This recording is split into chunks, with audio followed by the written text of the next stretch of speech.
Naku po, eto. Malinaw na po mga kabida, malinaw pa sa sikat ng araw po ano. Talagang nilaglag na po ano mga kabida ni Ombudsman Boying Rimulya. Ito hong si dating House Speaker Martin Romualdez po ano mga kabida. Okay? Meron pong nakuhang kopya po ano ng complaint. Okay? Ito hong si dating Congressman Mike Defensor ano mga kabida. Yung complaint na yon ay complaint na yon ano ni Ombudsman Boying Rimulya na kanyang inihanda daw makabida at most probably baka yun yung gagamitin po niya no sa pagsasampa po ng mga kaso po diyan po sa Sandigan Bayan ano makabida laban ho dito kay dating House Speaker Martin Romualdez ano po. Doon ho sa dokumentong yun ano makabida malinaw po doon makabida na meron daw sindikato po ano sa pondo po ng gobyerno makabida. At doon po sa dokumentong yun malinaw daw yung partisipasyon ano ni dating House Speaker Martin Romualdez sa nakawan daw ano ng pondo ng gobyerno ano po mga kabida. Okay? At ang pinaka matindi po doon na nagbigay saya po ano kay dating Congressman Mike Defensor ano yung footages, yung video mga kabida na nakatouch po doon ano na galing po kay Zaldico ano mga kabida.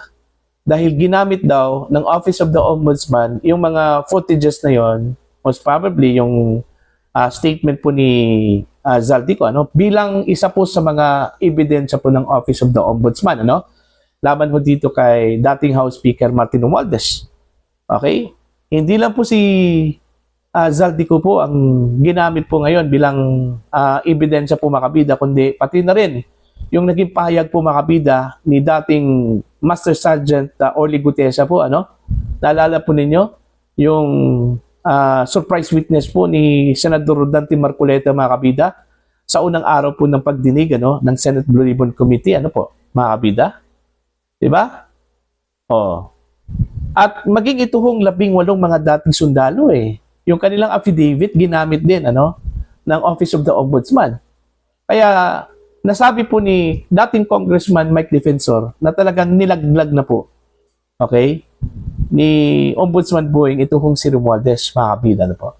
Okay, eto, pakinggan muna natin, ito hong naging pahayag po ni dating Congressman Mike Defensor, ano, mga kabida, habang ipinakita po niya itong kopya po ng affidavit complaint, ano, mga kabida na po.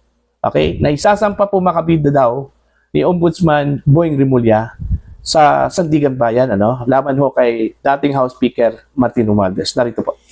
I have here the copy of the Ombudsman complaint. Ito po yung complaint na i-file ni at ipa-file ni Ombudsman Boying Rimulya. Nung binasa ko to, 61 pages, nagulat ako doon sa nilalaman ng kasong ito. And basically, ano po yung sinasabi ng kasong ito? Number 1, may sindikato talaga sa pondo ng gobyerno. Sinindikato at kasama si Speaker Martin Romualdez sa pagnakaw sa pondo ng gobyerno. Number 2, sinasabi niya, totoo ang sinasabi ni Zaldico. Dahil nandito at quoted yung video footages ni Zaldico. Ngayon sa akin, sa personal kong interest, hindi naman personal na interest, personal kong pagmamalasakit, binigyan, diin, at sinabing tama, at ginamit ang affidavit ni Sergeant Gutesa. Andito po. Sinasabi nila, yung sinabi ni Gutesa na nag-deliver ng 46 luggages, deliver sa bahay ni Speaker Martin Romualdez kasama sa affidavit. Sinabi po dito na tama ang sinasabi ng 18 Marines. Partikular, yung sinabi ni Sergeant Esquivel at Sergeant Navidad. Bakit? Dito magugulat kayo. Pinapunta sila sa NBI. Naalala ninyo? Merong 6 na napapirma. Ayaw pumirma ng lahat kasi nga naguguluhan dahil iba-iba yung tanong. But it so happens, si Esquivel at si Navidad napapirma nila.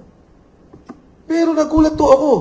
Yung NBI na yon na pinirmahan ni Navidad at Esquivel ang ginamit sa kaso ng delivery ng pera kay Speaker Martin Romualdez.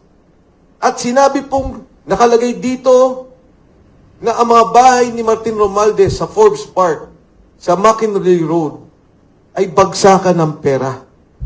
So, ang una niya sinabi, may nakawan ng pera, ito ang katotohanan, at nang meron kayong skema ng pagnanakaw ng pera, at sinabi niya na may personal knowledge ang mga nag-deliver na pera in the person of Sergeant Gotesa, Sergeant Esquivel, and Sergeant Navidad.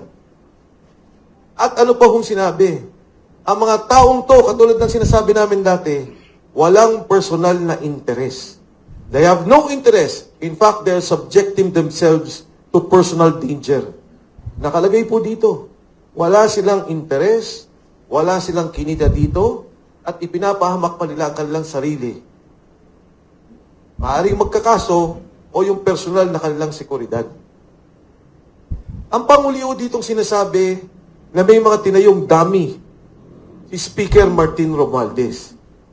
So ako ho, nagpapasalamat kay Ombudsman Boying Remulla sa kasong ito.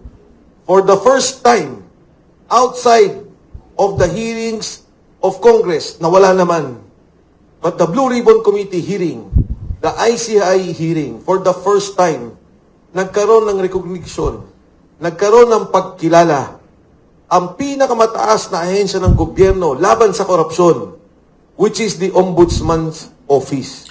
Naku po, ang tindi po, kung ginamit po ng Office of the Ombudsman, mga kabida, ito kung mga testimonya po, ni Zaldico, yung mga video na ipinakita po ni Zaldico, sa kanyang Facebook page, mga kabida, yung testimonya po ni Orly Gutesa, at itong 18 mga dating sundalo po, ang tindi po. Di ba? Matindi po masyado, mga kabida, kasi po, wala hong ibang nag-link po kay dating House Speaker Martin Romualdez po, mga kabida, sa mga witnesses po, na kinuha po, mga kabida, at iniimbestigahan po ng Office of the Ombudsman, ay ito hong tatlo lang po, mga kabida. Although ito hong si Diskaya, I don't know kung isinali ba nila ito hong si Diskaya po, mga kabida. Pero ang pinakamatindi talaga, na witness, okay, at affidavit po, ito hong kay Zaldico, kay Orly Gutesa at 18 mga dating sundalo. Kasi meron po silang direct na experience po, mga kabida. Po. Okay? Katulad na lang po dun ho sa money delivery scheme. Okay? Inutusan daw sila, mga kabida, ni Zaldico, na i-deliver yung mga pera, yung mga maleta na puno po ng pera daw, mga kabida, doon ho sa mga personalidad. Kabilang na po doon ho si dating House Speaker Martin Romualdez po, mga kabida. Po. Okay? May personal knowledge talaga. Okay? Ito hong tatlo. Lalong-lalo na po, ito hong si Zaldico, mga kabida. Kaya nga, mas maganda po na bumalik po sa Pilipinas si Zaldico. Bakit? Dahil siya po yung pinaka-credible na witness ng Ombudsman, mga kabida. Kasi siya yung itinurong mastermind, Tsaka siya yung gumawa po ng krimen. Katulad na lang po dun ho sa insertion po, mga kabida, sa 2028 national budget, Inamin kasi ni Zaldico na inutusan po siya ni Pangulong Marcos, mga kabida, na mag-insert po ng 100 billion pesos po, Okay? At doon ho sa 100 billion pesos, may kickback daw ang Pangulo ng 25 billion pesos po, mga kabida, po. Okay? Ano po yan? Okay? So, direct witness po yun, mga kabida, Ito ang si Zaldico. Di ba? Plus, ito pang si Gutesa, inutusan po ni Zaldico, okay, na mag-deliver. Ito hong 18 mga dating sundalo po, inutusan daw ni Zaldico na mag-deliver. Okay? In fact, una hong nagpaputok ng ganung senaryo po, mga kabida, yung money delivery scheme, ito hong si Gutesa. At ito po ay kinumpirma po ni Zaldico, doon ho sa kanyang video, mga kabida, yung sinabi po ni Gutesa na mali-malit ang pera po ang ibinigay po, doon ho sa mga personalities, mga kabida, po. Okay? Plus, sinundan po dito ho sa 18. Mas matindi po ito, kasi 18 mga personahe po, ni Zaldico, mga kabida. para doon sa mga hindi alam, ano, mga kabida, kung ano ang connection po ng mga dating sundalo po dito ho kay Zaldico. Okay, batay po sa affidavit po ng mga dating sundalo po, mga kabida, sila po ay kinuha po ni Zaldico, ano, bilang mga security personnel. At maliban po sa pagiging security personnel, ginawa pong mga taga-hatid po ng mga maleta na puno po ng pera, ito hong mga security personnel na ito, ano, mga kabida. Diba? So, when it comes to knowledge, personal knowledge, talaga meron pong personal knowledge po talaga, no? Ito hong mga personalidad na ito, ano po. Diba? Napakatindi po kung ito po yung gagamitin po ng ombudsman bilang kanila hong witnesses, ano, mga kabida. Oh, see? I'm sorry, ito hong si Zaldico, may bala po ito, ano? Okay, may bala po ito, mga kabida, ano po.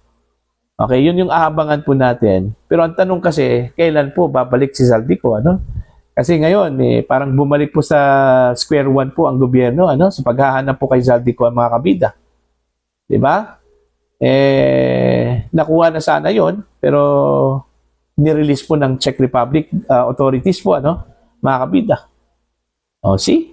So mag-aantay po tayo kung kailan po ang balik po, ano, ni Zaldico sa Pilipinas. Pero in the meantime, while umuusad po ang kaso, mga kabida, no, gagamitin muna ng Office of the Ombudsman ito hong si Orly Gutesa at saka ito hong mga dating sundalo po, ano. Kasi mabibigat na po ito Okay, kahit na po wala po si Zaldico, mabibigat na po ito, ano. Pero mas maganda po, mga kabida, andyan po si Zaldico kasi si Zaldico kasi yung mag-corroborate po dun ho sa statements ng mga testigong ito, ano, si Orly Gutesa at itong 18 mga dating sundalo, ano, mga kabida.